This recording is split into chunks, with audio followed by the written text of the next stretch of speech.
What is going on, everybody? I am back today to talk about the newest movie from director Trey Edward Shults. And I was actually really excited to watch this movie because I have been a pretty big fan of Trey Edward Shults' work for a while now. I was a huge fan of his debut film, Krisha. Despite the mixed reactions, I genuinely loved It Comes at Night. I thought that it was a really fantastic, dramatic thriller. And I know a lot of people thought that it was going to lean more into horror. I felt like it was very realistic horror, like real life horror. But I get the misleading marketing. People were upset by it, but I really love that movie. It still makes me very uncomfortable. And I enjoyed Waves quite a bit. I liked the back half of that movie a lot more than the first half. Weirdly enough, it felt like it was kind of directed by two entirely different people. An incident happens at about the midway point of the movie. I really liked the back half. Not the biggest fan of the front half of that movie, but I still think he's an incredibly competent, very talented director who has showcased a pretty distinct style throughout his career and has managed to make a lot of movies that have moved me quite a bit. And this stars Abel Tesfaye, also known as The Weeknd, and I'm pretty unfamiliar with his music. I've heard his like big radio hits, and he has a very great voice and he seems to be a really talented individual. I've just never dived very heavily into his music catalog, so I'm relatively unfamiliar in that territory. But because this stars Jenna Ortega and Keoghan, who are both very incredibly talented actors surrounding him in this project, I was hoping that it would be something that I would really enjoy. And the film I'm going to be telling you about today is Hurry Up Tomorrow. Hurry Up Tomorrow is directed by Trey Edward Shults. A musician plagued by insomnia is pulled into an odyssey with a stranger who begins to unravel the very core of his existence. So, like I said, I was really excited to watch this movie, was really curious as to what Trey Edward Shults was going to come up with at this point in his career. This is his fourth feature-length film, so I was curious as to what direction this was going to go. And what I will say is this movie is a complete and utter dumpster fire. It's one of the most embarrassing things that I have watched in quite some time.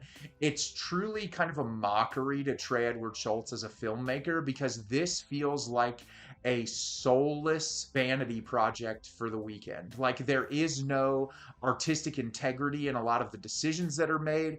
It's clear that The Weeknd himself probably correlated a lot of what happened in this movie and kind of directed it in a very specific way, overshadowing, I'm assuming, decisions that Trey Edward Shults would have made himself.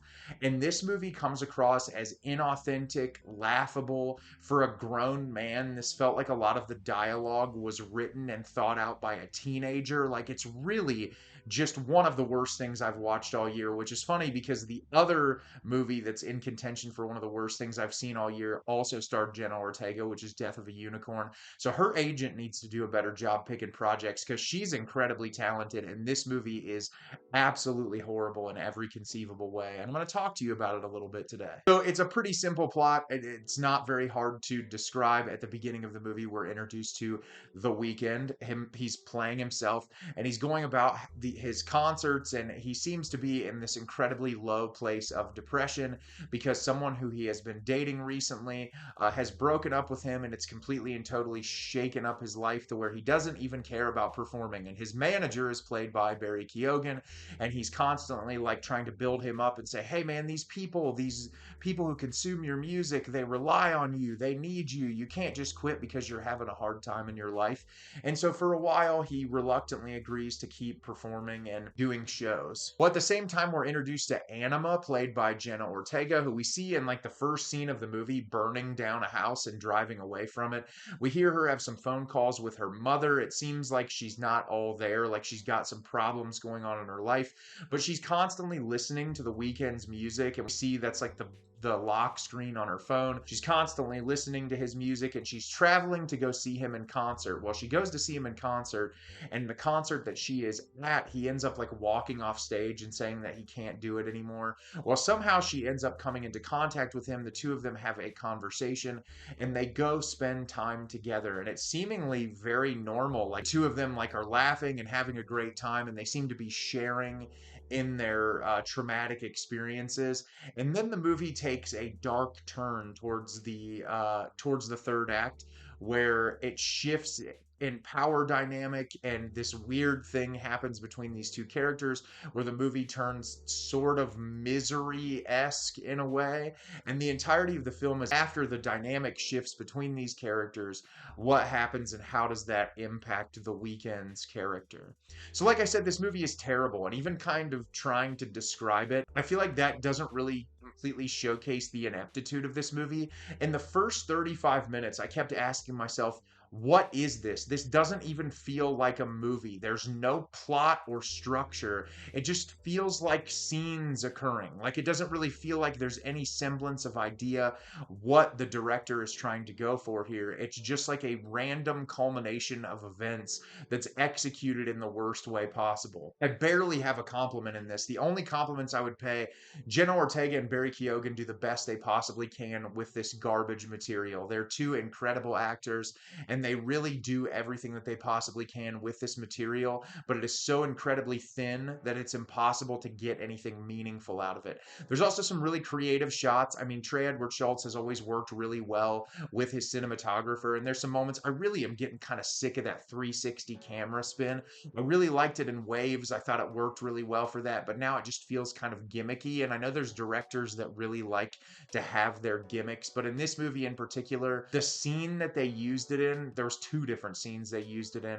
I just felt like it didn't really add anything to the movie. Like normally when you're being very intentional with the placement of a camera, there's a specific reason. And I just like in Waves, it was in a moment at the beginning of the movie that was capturing like this fun excitement of like taking a car ride with people and that feeling of freedom and all of these different things in your mind. And in this particular movie, it just felt like it was kind of thrown in there as a gimmick. Most of the time, the cinematography looked really nice, and that's the only compliments that I have for this movie. My negatives, for starters, The Weeknd is a horrible actor. He is absolutely terrible.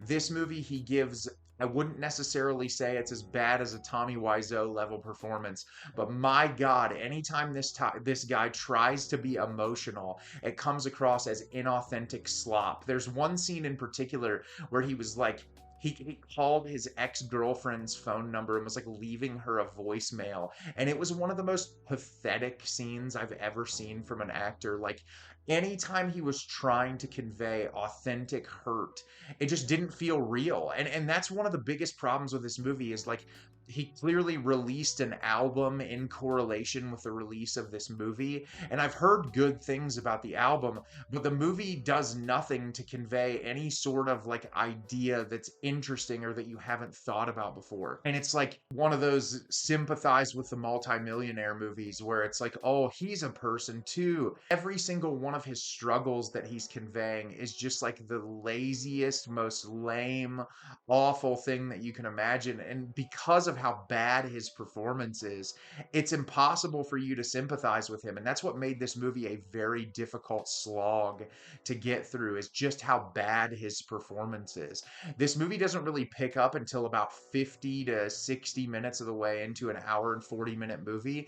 And I just feel like by the time it gets into the power dynamic shift and Jenna Ortega's character taking over, it's so uninteresting. There's a scene where he's like tied up to the bed where she's like singing his songs karaoke style, and I just could not stop rolling my eyes at how just downright dumb it was. Like it was miserable to get through. Like every single idea that this is trying to convey, whether it's like the relationship between an artist and their fan base, or you know, how an artist is a human being, like just because of the level of income they make, they're still a person, like struggling with depression, utilizing your own life experiences through your art, being an artist who like is utilizing their pain to create, but once the pain becomes too overbearing, can you even create or indulge in the art that you've created previously? And those are all interesting ideas, but they're not explored in a way here that's satisfying or unique or engaging. It's just real slop. By the end of this, I was like, I didn't even feel like I watched a movie. It just felt like a culmination of scenes, and it was such an incredibly unsatisfying end to a movie. And I really can't understand why a promising young director like Trey Edward Shults would sign himself up for this crap. He has made some really incredible pieces of art in his career thus far, and this is just a tarnish in his career. Like it's really bad. This movie is getting bad reviews across the board in and for very good reason, because it's awful, and I really wish I wouldn't have wasted my time with it. So have you seen Hurry Up Tomorrow? Did you love it? Did you hate it? Leave me a comment down below. Let me know what you thought. I thought this movie was genuinely horrible, and I will never watch it again. As always, if you can like the video and subscribe to the channel, helps me out a lot and lets me know the type of content you're looking for. I'm always putting out new material and look forward to getting more out for you in the near future. And as always, everyone, thank you so much for watching and have a great rest of your day.